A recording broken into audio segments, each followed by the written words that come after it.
México y Cuba, dos de las más grandes naciones boxísticas a nivel internacional. Y me parece muy interesante que boxeadores de ambas naciones han enfrentado desde 1930, sumando así más de 300 combates. Pero eso próximamente lo hablaremos en un en vivo. Ahora me parece muy importante y pertinente hacer mención de las peleas de título mundial, y para este ejercicio no voy a considerar los títulos Ivo, los interinos, ni tampoco los guerreros jaguar o diamante, ese tipo de cosas. Tampoco voy a tomar en cuenta a todos los estadounidenses de ascendencia mexicana y cubana y a aquellos que decidieron representar a Estados Unidos. Vamos a ello y que disfrutes el video.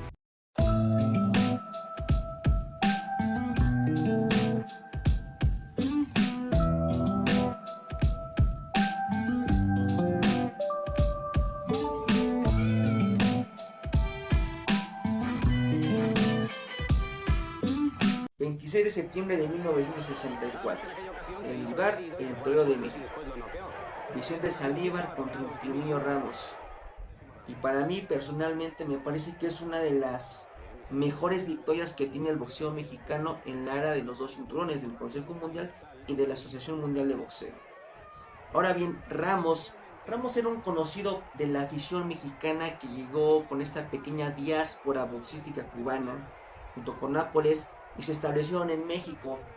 A Ramos se le conocía por este boxeo fino, este boxeo exquisito, suculento, y precisamente se había ganado bastantes aficionados mexicanos. Pero también Ramos se le conocía por el poder de sus puños, era un gran ponchador, a tal grado que tanto Davey Moore como José el Tigre Blanco fueron víctimas de sus puños. No puedo decirlo textualmente porque me pueden bajar el video, pero ustedes ya se imaginarán a quién me refiero con esto.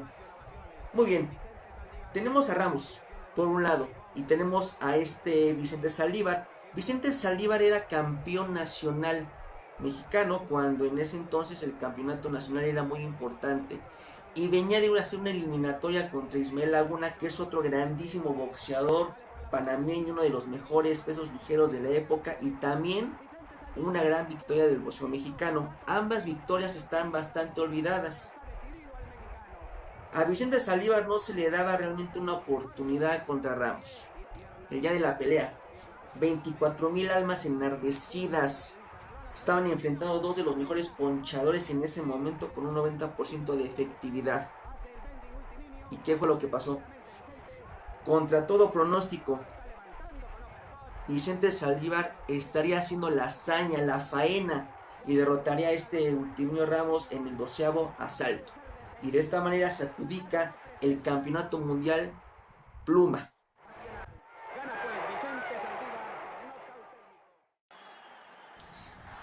El siguiente encuentro sería entre José Legrand contra Clemente Sánchez. El escenario, la Plaza Monumental de Toros de Monterrey. Y hay una historia interesante sobre esto. Iñaki Chibata, el japonés, venía de derrotar a este Vicente Saldívar por la faja del Consejo Mundial. Ahora le iba a corresponder defenderlo ante Clemente Sánchez, pero pensaron que Clemente no daría la sorpresa. Clemente Sánchez va a Japón y noquea a Iñaki Chibata. En ese entonces, o en ese momento, Clemente Sánchez se estaba convirtiendo en un ídolo de Monterrey, pero también se estaba proyectando como ídolo a nivel nacional porque tenía las facultades. Lamentablemente, siempre le pasó factura la indisciplina, y efectivamente así fue. La faja mundial del Consejo solamente estaría disponible para el cubano. ¿Por qué? Porque Clemente Sánchez se excedería del límite de peso con 130 libras. Entonces, cuando él ya se dirigía al ring el día de la pelea, fue abucheado, fue recibido con mentadas y todo tipo de insultos. Y tenemos por otro lado a José Legrand, otro excelentísimo cubano que venía con esta diáspora cubana junto con Nápoles y Ramos. Solamente que en este caso se establecería en España. A José Legrand se le conocería como el Puma de Baracoa o como el Cassius Clay de bolsillo, esto por su boxeo similar al de Ali. A pesar de que Clemente Sánchez tenía la ventaja en peso, no pudo hacer nada ante el boxeo del cubano. De tal manera que el cubano lo tiró a la lona 11 veces. Y en el 10º asalto, ante ninguna respuesta por parte de Clemente, no le quedó más que parar la pelea a Octavio Meirán. Y por cierto, algo muy importante, ¿ustedes consideran que José Legra es español o es cubano? Ahí se las dejo.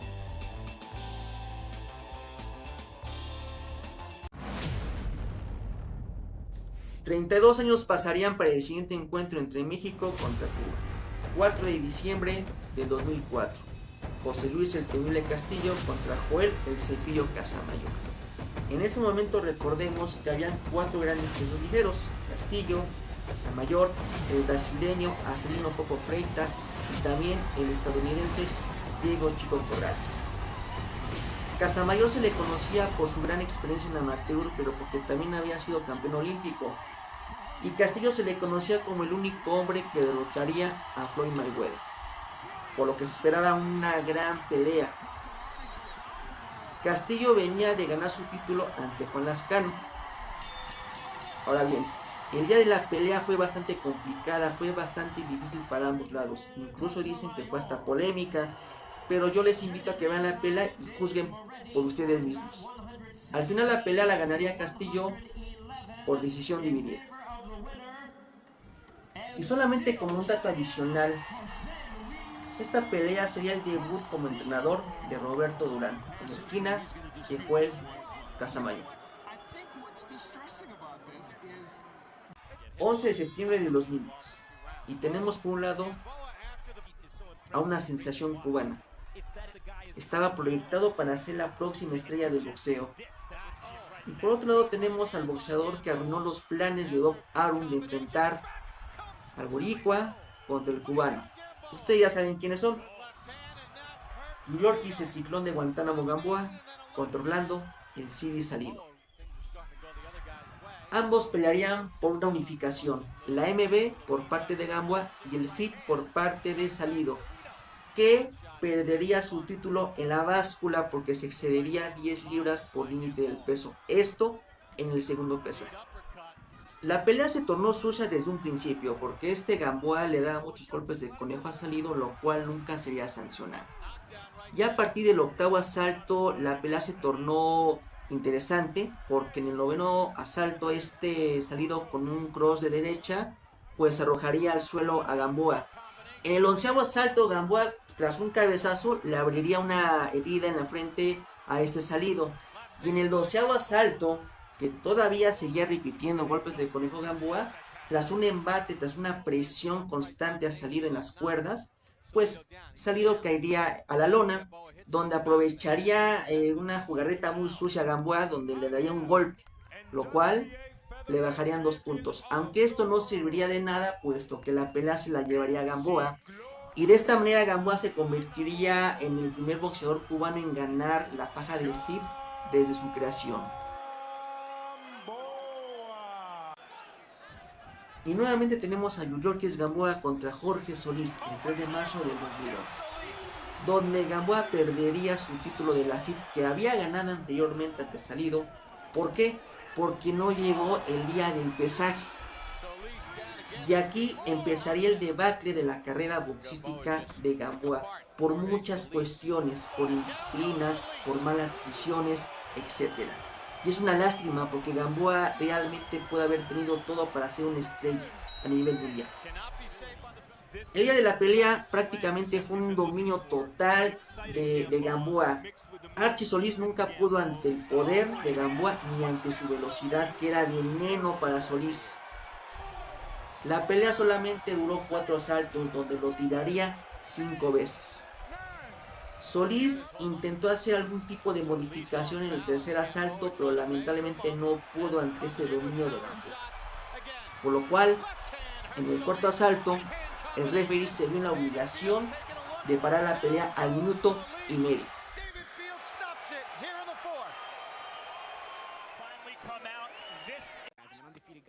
17 de junio del 2017. Guillermo Rigondeaux contra Moisés Fuentes. Rigo, un boxeador que ha sido apaleado por parte de los medios de comunicación y también por parte de los fanáticos. Y es una lástima porque el tipo realmente tenía un boxeo bastante fino, era un gran talento. El día de la pelea fue bastante polémica, fue una pelea muy pero muy controversial. ¿Por qué motivo? La pelea solamente duraría un asalto. En un pequeño intercambio de golpes entre el cubano y el mexicano, al sonar la campana, Rigo le propiciaría un knockout al mexicano. Y es aquí donde entra esta controversia, porque no saben si el golpe lo dio antes de sonar la campana o después. Hay público que dice que sí dio el golpe antes y hay público que dice todo lo contrario. Por lo tanto, ¿qué fue lo que pasó? Que el referee se vio en la obligación de hacer una revisión del video. Pero era muy difícil determinar o llegar a una decisión. ¿Por qué? Porque el video no contaba con audio, lo cual hacía más difícil el trabajo. Entonces, tras algunos minutos de revisión, la conclusión sería que el referee y la comisión de Nevada le darían el triunfo a Rigo. Días después de esta controversia, la comisión de Nevada ya tendría disponible el video con audio, lo cual era más fácil para llegar a un resultado.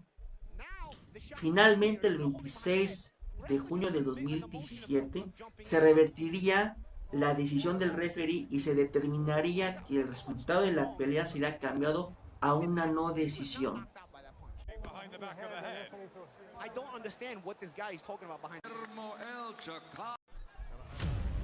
Erislandy Lara contra Ramón Álvarez, el hermano de Canelo.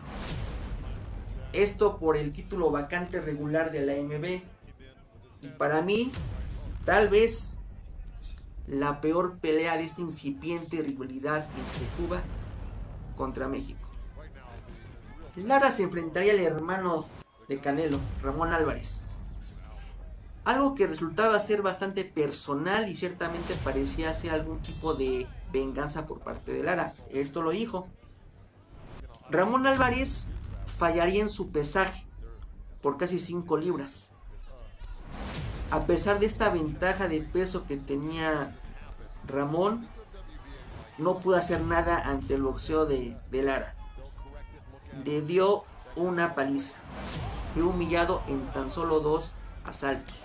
Ahora yo les hago la pregunta, ¿cómo es que alguien tan malo como Ramón Álvarez tuvo la oportunidad de pelear por un título mundial? Y aquí, gente, aquí tenemos uno de los clásicos actuales del boxeo mundial. El 9 de diciembre del 2023, el Divino Espinosa contra Robeisy Ramírez. Y esta pelea, señores, encendería todas las redes sociales. Ramírez venía de ganar su título ante Isaac Dogboe y era su segunda defensa. Decide entonces escoger al desconocido clasificado número 11 entre julio a octubre de 2023, al Divino Espinosa. Todo parecía indicar que iba a ser una pelea bastante fácil para Ramírez. Resultó ser una de las peleas más competitivas del 2023, candidata a pelea del año y también una gran sorpresa. Nadie se esperaba esta sorpresa por parte del Divino Espinosa. Como sabemos, el quinto asalto fue cardíaco. Tras un gancho de derecha, Ramírez tira al Divino Espinosa y este, con piernas tambaleantes, no logra mantenerse de pie y se sostiene de las cuerdas, logrando apenas sobrevivir. Cual casi película de Hollywood como Rocky Balboa, el Divino hace una remontada histórica, una remontada épica, señores. Se empieza a recuperar poco a poco y aumenta la intensidad de sus golpes en los asaltos finales. También vale recordar que Robeisy Ramírez cayó en el sexto asalto tras un upper, pero que no se le contaría esa caída. Y también el Divino Espinosa tendría una pequeña lesión en el tobillo derecho. Conforme fue avanzando la pelea, el 12º asalto fue clave. Cae nuevamente Robeisy al no poder hacer nada ante el volumen de golpeo del Divino. Y este último se alza con el triunfo. No obstante, la pelea estuvo marcada de polémica por lo que pasó en el quinto asalto. Y esto tuvo como resultado que esta rivalidad cobrase sentido y cobrase mucha fuerza entre Cuba y México.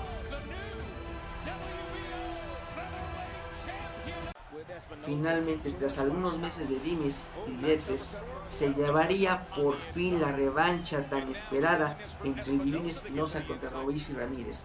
Esto el 7 de diciembre del 2024.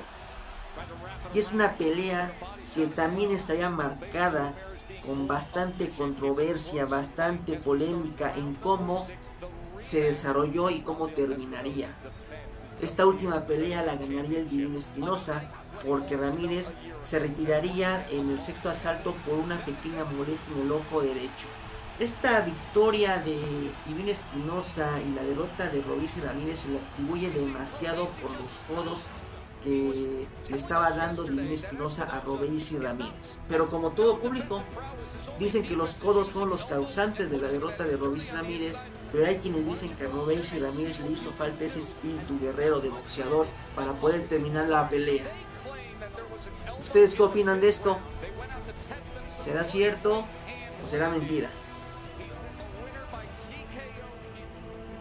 Y dime, ¿quién va a ganar esta próxima pelea de campeonato? ¿Canelo Álvarez o William Skull? ¿Cuál ha sido tu pelea favorita de esta incipiente rivalidad entre México y Cuba? Te leo en los comentarios. Si te gustó este video, por favor danos un like, es gratis. Suscríbete y síguenos para más contenido de este tipo. Crónicas pugilísticas, análisis de la dulce ciencia. Y no te pierdas todos los lunes y miércoles análisis y predicciones de las noticias de la semana, junto con mi colega Eudes, Cas, Jesús y Luis. Nos vemos en la próxima.